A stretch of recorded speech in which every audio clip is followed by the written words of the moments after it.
الحمد لله نحمده ونستعينه ونستغفره ونؤمن به ونتوكل عليه ونعوذ بالله من شرور أنفسنا ومن سيئات أعمالنا من يهده الله فلا مضل له ومن يضلله فلا هادي له ونشهد أن لا إله إلا الله وحده لا شريك له ونشهد أن سيدنا ومولانا وحبيبنا وشفيعنا وسندنا محمدا عبده ورسوله صلى الله تعالى عليه وعلى آله وأصحابه وأهل بيته وذرياته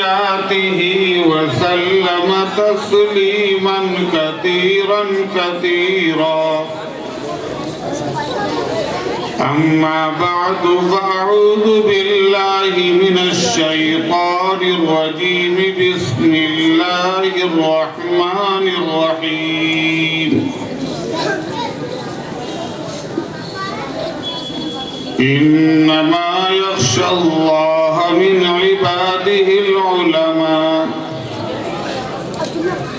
وقال رسول الله صلى الله عليه وسلم من طلب العلم ليماري به العلماء أو ليجادل به السفهاء أو يصرف به وجوه الناس إليه أدخله الله النار أو كما قال عليه الصلاة والسلام حضرات اساتذہ کرام، عزیز طلبہ اور بزرگوں، بھائیوں، دوستوں، میں شکر گزار ہوں مدرسے کے ذمہ داران اور خاص طور سے مولانا مفتی عبدالرحیم صاحب کا کہ جنہوں نے مجھ کو یہ سعادت بخشی کہ اتنے حسین اور پرلطف پروگرام کی صدارت اور اس میں شرکت کا مجھ جیسے طالب علم کو موقع دیا، اس لیے میں مفتی صاحب کا شکر گزار ہوں۔ یہ ادارہ تقریباً 30 سال سے 31 سال سے اس ادارے کے اندر برابر مختلف عنوانات سے اور مختلف موقعوں پر حاضری برابر رہتی ہے، اور اس ادارے کو اللہ تعالیٰ نے یہ سعادت عطا فرمائی کہ انتہائی فعال، محنتی، جفاکش اور متدین اور سید الاستعداد اساتذہ اس ادارے کو ہر دور میں حاصل رہے اور مخلص منتظمین کی سرپرستی اس ادارے کو حاصل ہوئی۔ اس ادارے کے بانی اور روح رواں اور سابق محتمم حضرت مولانا سید ریاض الحسن صاحب نبر اللہ مرقدہ، جو اکابرین کے صحبت یافتہ اور اکابرین کے فیض یافتہ اور شیخ العربی والعجم شیخ الاسلام حضرت مولانا سید حسین احمد مدنی نبر اللہ مرقدہ اور اس زمانے کے اکابرین سے شرف تلمذ ان کو حاصل رہا۔ یہ ان کا خلوص اور دینی جذبہ تھا کہ وہ اس گاؤں کے اندر اس زمانے میں اب سے 60 سال پہلے 65 سال پہلے اس ادارے میں ایک امام کی حیثیت سے، مسجد کے امام کی حیثیت سے تشریف لائے اور اس ادارے کا انہوں نے قیام کیا، اس ادارے کی بنیاد رکھی، اس ادارے کو شروع کیا۔ آج اللہ رب العزت نے ان کے لگائے ہوئے اس پودے کو ایک تناور درخت اور ایک شجرہ سایہ دار کی طرح، شجرہ سایہ دار کی اس کے حیثیت رکھی، اور اس ادارے کا فیض دور دور تک الحمدللہ جاری و ساری ہے۔ اللہ تعالیٰ ان کی قبروں کو نور سے منور فرمائے، اور اس ادارے سے جو بھی خیر کی راہیں کھلنے والی ہیں اور قیامت تک جاری رہیں گی، اور اس ادارے سے جتنے لوگوں نے فیض اٹھایا ان تمام لوگوں کے اعمال خیر میں بانی مرحوم کا اجر ان کے اعمال کے اندر شریک فرمائے، ان کا حصہ بھی اس اجر کے اندر رہے، اور اللہ تعالیٰ اس ادارے کو ہمیشہ اچھے اور مخلص اور بے لوث منتظمین اور فعال اساتذہ، محنتی اساتذہ اور نیک اور صالح لوگوں کا اسٹاف اس ادارے کو عطا فرمائے، اور ادارے کے پڑھنے والوں کو اللہ تعالیٰ اپنی بارگاہ میں قبول فرمائے۔ میں نے پورا پروگرام آپ حضرات کا سنا، کچھ وہاں کمرے میں بیٹھ کر سنا، باقی یہاں بیٹھ کر سنا، اور جلسے کا جو نظم و نسق ہے اس کو بھی بہت غور سے دیکھا، اور انعامات کے اندر جو تقسیم انعامات کی جو تجزی ہے کہ پابندی سے حاضری دینے والوں کا الگ سے انعام، اور اعلیٰ نمبرات اور پوزیشن حاصل کرنے والوں کا انعام، پھر ہر درسگاہ کے اعتبار سے ان کی کارکردگی پر انعام، اور انجمن کے اندر پابندی سے شریک ہونے والے اور حصہ لینے والے ان کا علیحدہ سے انعام، اور ہر مہینے مضمون نگاری پابندی سے کرنے والے ان کا علیحدہ سے انعام۔ یہ حسن انتظام اور یہ نظم و ضبط قابل تقلید ہے، مثالی ہے اور بہت پسند آیا، اور اس طرح کے سلسلے اگر مدارس میں شروع کیے جائیں تو طلبہ کے اندر مزید علم دین حاصل کرنے کا شوق اور ذوق اور رغبت پیدا ہو۔ لیکن آپ کا جو انعام دیا مدرسے والوں نے، انجمن والوں نے، یہ آپ کا انعام آخری انعام نہیں ہے، بلکہ یہ تشجیعی اور ترغیبی انعام ہے۔ اس انعام کا مقصد یہ ہے کہ اپنے شوق اور ولولے کو اور اپنے حصول دین کے جذبے کو اور اپنی محنت اور اپنی کاوش کو ہم اور زیادہ سے زیادہ علم دین کے حاصل کرنے کے اندر خرچ کریں، اور اس کے بعد آپ ایک بہت کامیاب اور بہت ہی صاحب صلاحیت ایک عالم دین بن کر جو پیاسی امت ہے، جو آپ کا انتظار کر رہی ہے ملت، ان کی ضرورتوں کو آپ پوری کریں، ان کی پیاس کو آپ بجھائیں، اور جو آپ کی آمد کے منتظر ہیں کہ وہاں سے لوگ پڑھ کر آئیں گے، ہمارے دینی رہنمائی کریں گے، اس دینی رہنمائی کے فریضے کو آپ انجام دیں اور اس جگہ پر آپ فٹ ہو جائیں، یہ سب سے بڑا انعام آپ کو اللہ تعالیٰ اس کام کے لیے قبول فرمائے۔ قابل تو بہت لوگ ہوتے ہیں، لیکن قابل ہونے کے ساتھ وہ قبول بھی ہو جائیں اللہ کی بارگاہ میں، یہ اللہ کی توفیق سے ہوتا ہے، اساتذہ کرام کی دعاؤں سے ہوتا ہے، ان کی خدمت سے یہ چیز ملتی ہے، ان کی صحبت سے یہ چیز ملتی ہے۔ دعائیں کرانا تو بہت آسان ہے کہ حضرت دعا کر دیجیے، لیکن دعائیں لینا یہ سعادت کم لوگوں کو ملتی ہے۔ اب آپ لوگ سوچو گے کہ دعا کرائی کیسے جاتی ہے، دعا لی کیسے جاتی ہے۔ دعا کرانے کا حاصل تو یہ کہ آپ نے اپنے اساتذہ سے کہا، اپنے بڑوں سے کہا کہ دعا کر دیجیے، انہوں نے کہا کر دیں گے دعا، تو یہ لفظی عمل ہے۔ آپ نے دعا کے لیے کہا، انہوں نے کہہ دیا کر دیں گے، یا فوراً کر دی، یا وعدہ کر دی۔ اور دعائیں لینا یہ ہوتا ہے کہ آدمی اتنی محنت کرے، اتنی کوشش کرے اور اپنے اساتذہ کے معیار پر اتنا صاف ستھرا اور کھرا اترے کہ دل سے خود بخود دعائیں نکلیں، بغیر دعائیں مانگے وہ آپ کے لیے دعائیں کریں، وہ ہے دعائیں لینا کہ آپ اتنی محنت کرو، اتنی محنت کرو، اور اپنی کتابوں میں، اپنی تعلیم میں، اپنے مقصد میں اتنا منہمک رہو کہ آپ کے اساتذہ آپ کو دیکھیں تو ان کے دل سے خود بخود دعائیں نکلیں۔ تو یہ خود بخود دعائیں نکلنا آپ کی کارکردگی کو دیکھ کر، آپ کی محنت کو دیکھ کر، یہ ہے دعائیں لینا۔ حضرات صحابہ کرام رضوان اللہ علیہم اجمعین سرکار دو عالم صلی اللہ علیہ وسلم سے دعا کراتے کم تھے، دعائیں لیتے جاتے تھے۔ وہ پیغمبر علیہ السلام کی منشا پر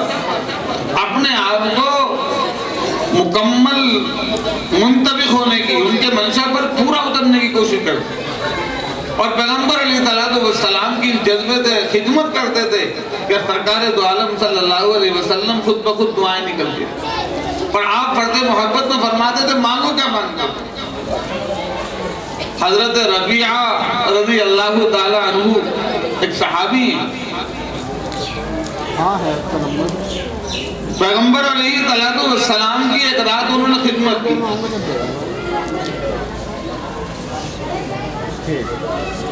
اب خدمت اتنی پسند آئی سرکار دو عالم صلی اللہ علیہ وسلم کو کہ آپ نے فرد محبت میں فرمایا ربیعہ مانگو کیا مانگو، صلی یا ربیعہ، ربیعہ مانگو کیا مانگو۔ حضرت ربیعہ رضی اللہ تعالیٰ عنہ نے فرمایا کہ آج پیغمبر علیہ السلام کا دل کھلا ہوا ہے، آج اگر میں کائنات کی دولت بھی مانگوں گا اور پیغمبر علیہ السلام میرے لیے وہ دعا کریں گے تو مجھے ضرور ملے گی، میرا یقین ہے۔ ہم جیسا کوئی کمزور چھوٹی سوچ کا آدمی ہوتا ہے تو ہم دنیا کی چیزیں مانگتے کہ اللہ کے رسول بہت بڑے کاروبار کے لیے دعا کر دیجئے، بہت بڑی فرم کے لیے دعا کر دیجئے، یا بہت بڑا مالدار ہونے کی دعا کر دیجئے۔ لیکن حضرت ربیعہ نے سوچا کہ اگر میں نے یہ سب چیزیں مانگ لی اور مجھے مل گئیں اور یقیناً ملیں گی، لیکن وہ تو دنیا میں رہ جائیں گی، میرے کس کام آئیں گی؟ اس لیے مجھے اللہ کے رسول صلی اللہ علیہ وسلم سے کوئی ایسی چیز مانگنی چاہیے جو اس زندگی کے بعد آخرت کی زندگی میں میرے کام آئے،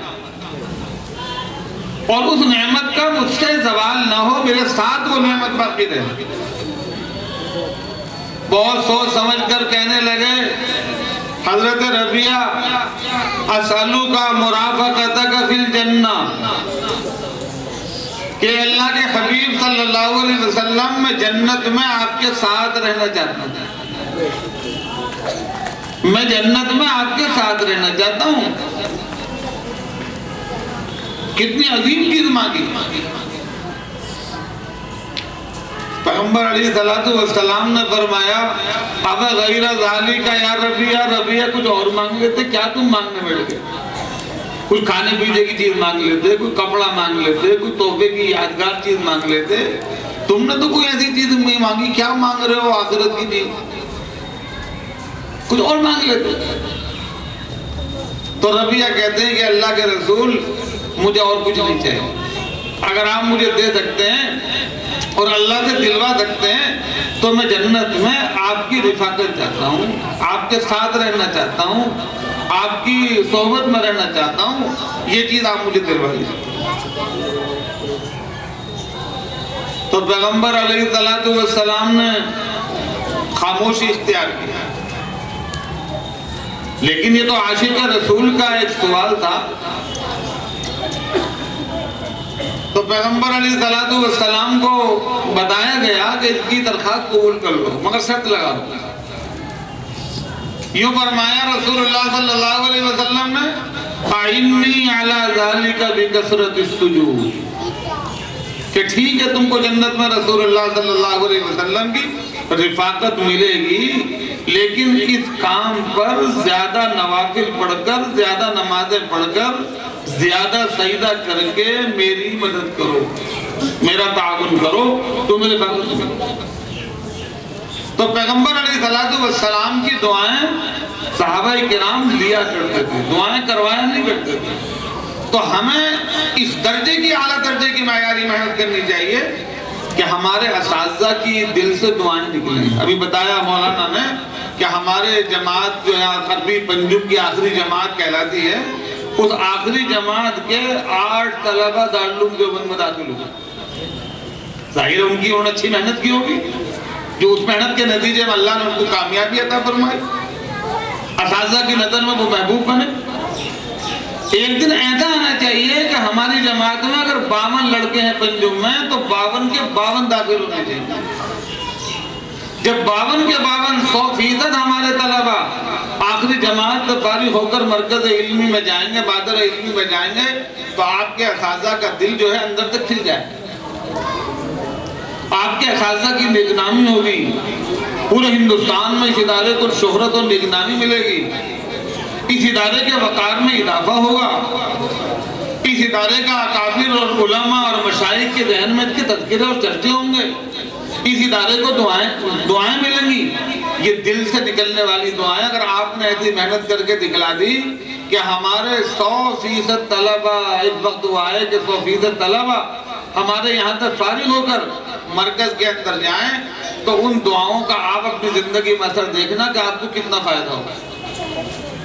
آپ کے اساتذہ دعا کریں گے، اکابر دعا کریں گے، آپ کے ادارے کے لیے دعائیں ملیں گی، آپ کے ادارے کا ایک فیض عام ہوگا. یہ بہت بڑی چیز ہوگی. تو ہم لوگ دعائیں بجائے کرانے کے دعائیں لینے کی کوشش کریں. اور دعا لینے کی طریقہ یہ کہ ہم ایک مثالی طالب علم بن کر، ایک معیاری طالب علم بن کر اس مدرسے کی 4 دیواری میں زندگی گزاریں، اور کسی بھی قسم کی کوئی چھوٹی یا بڑی اخلاقی یا غیر اخلاقی شکایت ہمارے اساتذہ کو، ہمارے ذمہ داران کو ہماری طرف سے نہیں پہنچنی چاہیے.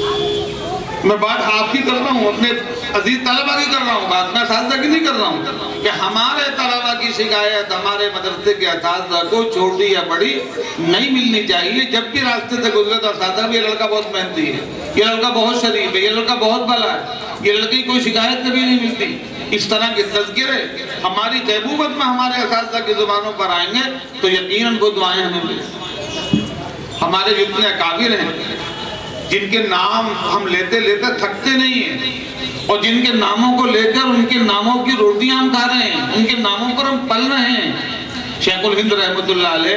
شیخ الاسلام رحمۃ اللہ علیہ، اور بڑے بڑے اکابر جو اس زمانے کے جن کو ہم نے دیکھا نہیں ہے، جن کے چرچے ہم نے سنے، جن کے نام ہم نے سنے، وہ اتنے بڑے مہدی نہیں بنے. انہوں نے اپنے اساتذہ کی خدمت کر کے ان کے دل کو جیتا ہے، ان کے دلوں میں اپنی جگہ بنائی ہے. حضرت شیخ الہند رحمۃ اللہ علیہ کے بارے میں موجود ہے کہ حضرت نانوتوی رحمۃ اللہ علیہ ان کا وصال ہو گیا، ان کی اہل حیات تھی، تو پابندی سے ان کی اماں جان کی خیریت معلوم کرنے کے لیے جاتے تھے. اور ایک مرتبہ حضرت نانوتوی رحمۃ اللہ علیہ بہت بیمار تھے اور بہت بے چینی کے عالم کے اندر تھے، اور رات کے 2-2:30 بجے 12 بجے وہ بے چینی کی کیفیت ہوئی، اور ان کی ایک بہن نانوتے میں رہا کرتی تھی، وہ اس کو یاد کر رہے تھے. حضرت شیخ الہند نے رات ہی میں بیل گاڑی کا انتظام کیا اور بہن کو وہاں سے بلوایا، حضرت نانوتوی رحمۃ اللہ علیہ سے ملاقات کی. حضرت نانوتوی نے حکم نہیں دیا کہ میری بہن کو بلاؤ، لیکن اپنے استاد کے منشا کو سمجھا، اپنے استاد کی بے چینی کو محسوس کیا، اور رات ہی میں حضرت کی بہن تشریف لی. حضرت نانوتوی کو کتنی خوشی ہوئی ہوگی، اور اپنے اس شاگرد کے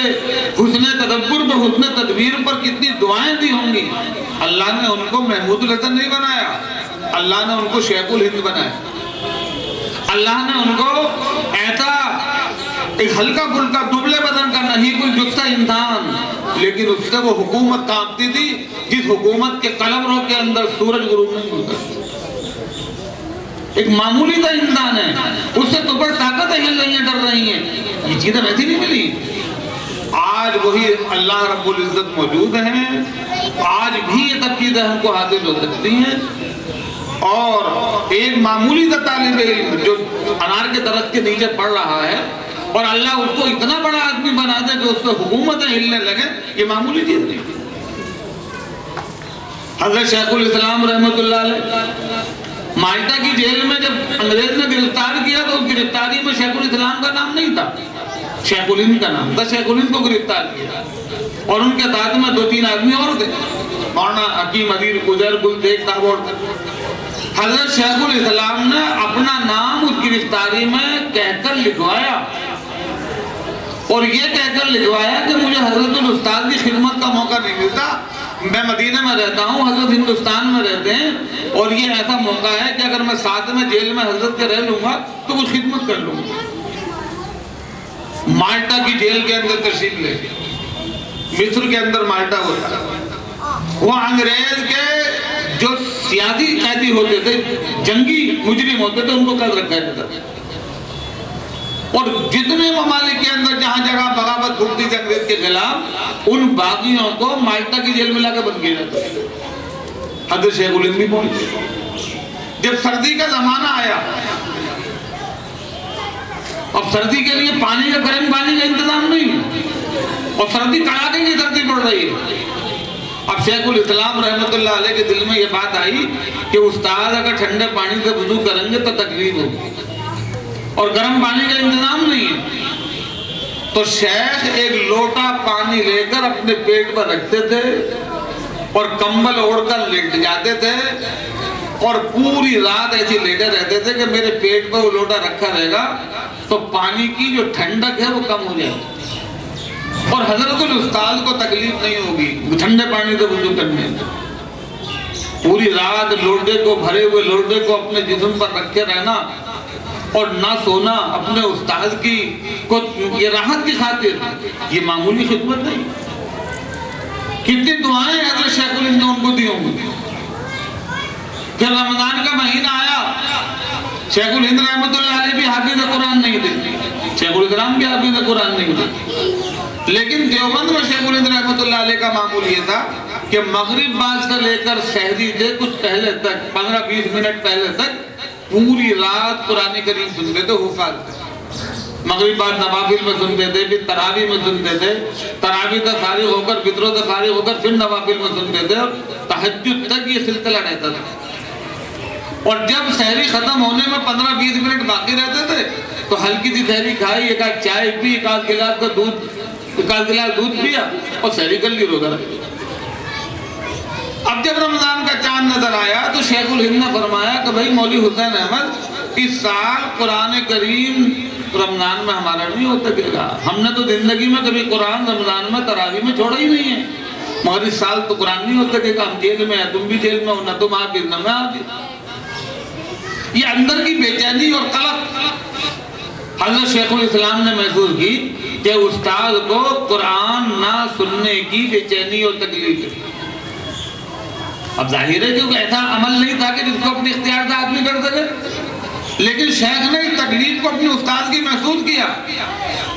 اور دن میں فرمایا کہ حضرت دعا فرما دیجئے، آپ کا قرآن تراویح میں مکمل ہوگا، آپ کا قرآن نہیں چھوٹے۔ چنانچہ روزانہ 1 پارہ، 1.25 پارہ حضرت مدنی دن میں یاد کرتے تھے، اور رات کو اپنے استاد کو تراویح میں سناتے تھے، اور اس طرح پورے رمضان کے مہینے میں حافظ قرآن بن گئے۔ استاد کی دعاؤں کی برکت سے 1 مہینے میں حافظ بن گئے ہو۔ اپنے صرف کیا دل میں تھا کہ میرے استاد کو قرآن نہ سننے کی تکلیف ہے، کہ میرا قرآن چھوٹ جائے گا، سنت چھوٹ جائے گی، اس تکلیف کو اپنے استاد کی دور کیا،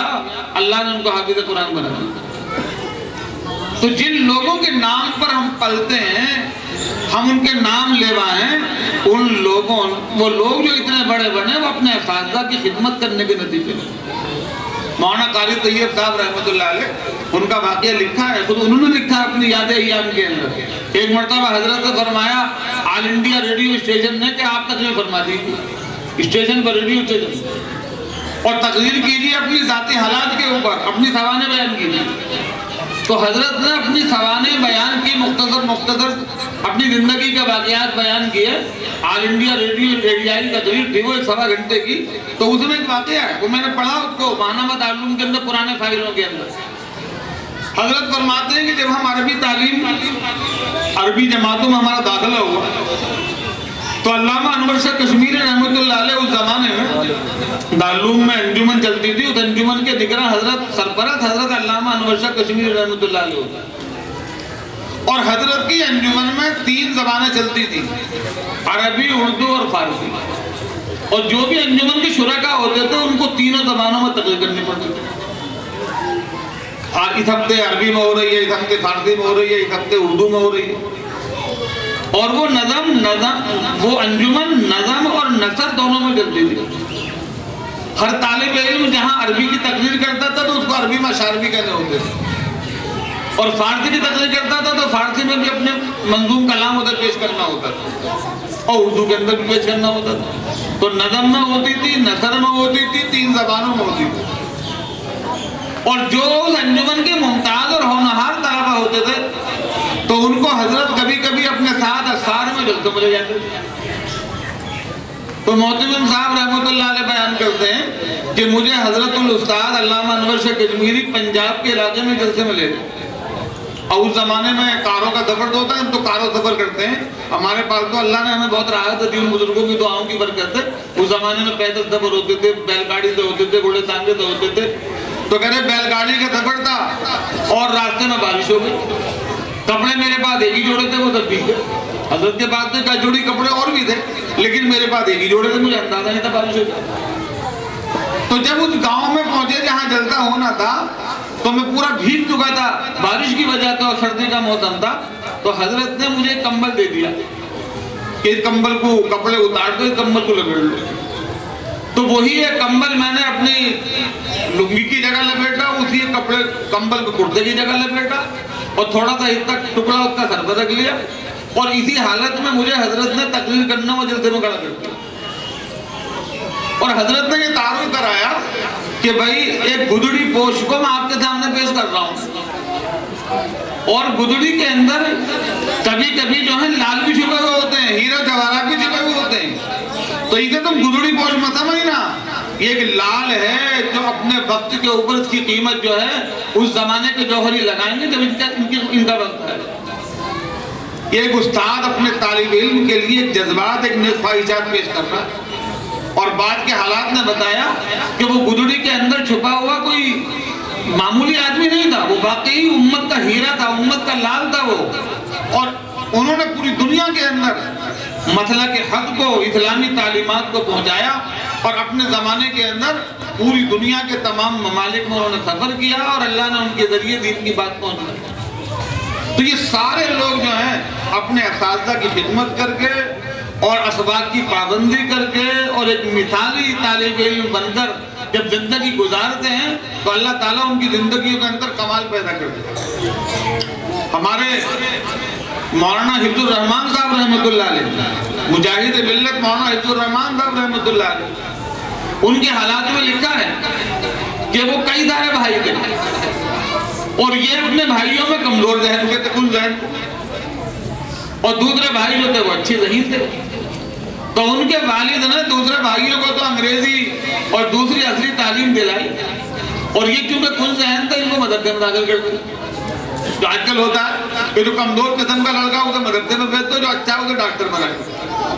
یہ دینی تعلیم سے ہماری غفلت اور ہماری ایک احانت آمیز رویہ ہمارا دینی تعلیم سے۔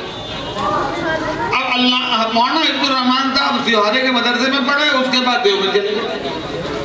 ان کو علامہ انور شاہ کشمیری رحمۃ اللہ علیہ کی سامنے دانوں میں تلمذ کرنے کا موقع مل گیا، ان کے سر پہ تلمذ حاصل ہوا۔ اللہ نے ان کو اتنا بڑا آدمی بنایا کہ آج ان کے خاندان کا نام نہیں بلکہ اس پوری بستی کا نام اگر روشن ہے پوری ہندوستان میں نہیں پوری دنیا کے اندر، تو اس کا سبب اگر ہیں تو وہ مولانا حفظ الرحمان سیالوی ہے۔ مولانا حفظ الرحمان سیالوی کو سب جانتے ہیں، ان کے نام سے ان کے ابا کے نام خود پہچانیں گے، ان کی بستی کو بھی پہچانیں گے، لیکن جن بھائیوں کو ان کے والد نے دنیاوی تعلیم سکھلائی اور عصری تعلیم کے لیے کالجوں میں بھیجا، ان کو آج تم نہیں۔ حضرت مولانا منظور نعمانی رحمۃ اللہ علیہ سنبھل کے رہنے والے بڑے زمیندار ان کے والد، آدمی تھے، تو وہ ان کو خود لکھتے ہیں کہ میرے والد تھے، لوگ اس زمانے کے کلکٹر نے کہا، جو انگریز کی حکومت کی طرف کلکٹر تھا، کہ اپنے بچے کو تم اسکول میں پڑھا لو، 8ویں کلاس کرا دو، میں اس کو تحصیلدار بنا دوں گا۔ تو میرے والد نے اس کے وعدہ کرنے کے باوجود بھی کہ یہ تمہارے بچے کو میں تحصیلدار بنوا دوں گا، حالانکہ ہندوستان کی لوگوں کی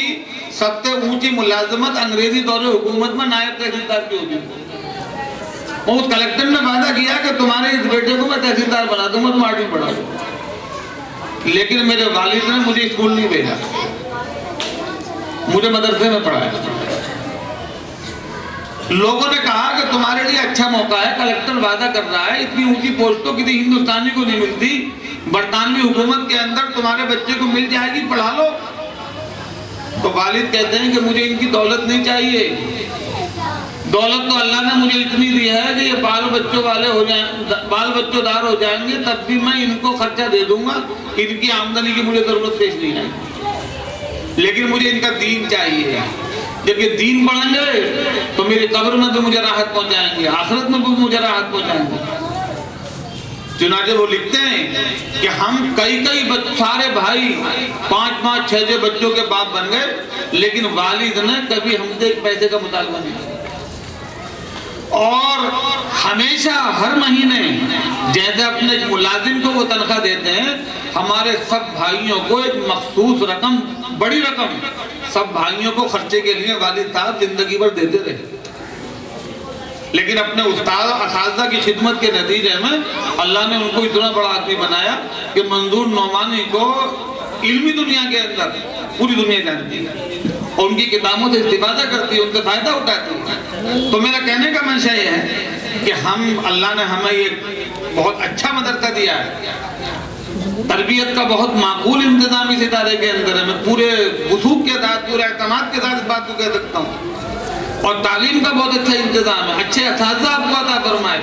اچھا خوشگوار ماحول آپ کو عطا فرمایا، کھلی ہوئی فضا کے اندر آپ کو زندگی گزارنے کا موقع عطا فرمایا۔ تو ہمیں اس چہار دیواری کے اندر اپنے اوقات کی قدر کرنی ہے۔ میں ان تمام طلبہ کو جنہوں نے اس پروگرام پیش کیا، اپنی کارکردگی کا مظاہرہ کیا، میں ان تمام کو مبارکباد پیش کرتا ہوں، اور ان کے اساتذہ کو جنہوں نے یہ تیاری کرائی اس پروگرام کی، ان کو بھی مبارکباد پیش کرتا ہوں، اور دل سے دعا کرتا ہوں کہ اللہ تعالیٰ اس ادارے کو، یہاں کے پڑھانے والوں کو، منتظمین کو، پڑھنے والوں کو، معاونین کو، سب کو اپنی بارگاہ میں بے حد قبول فرمائے۔ وآخر دعوانا الحمدللہ رب العالمین۔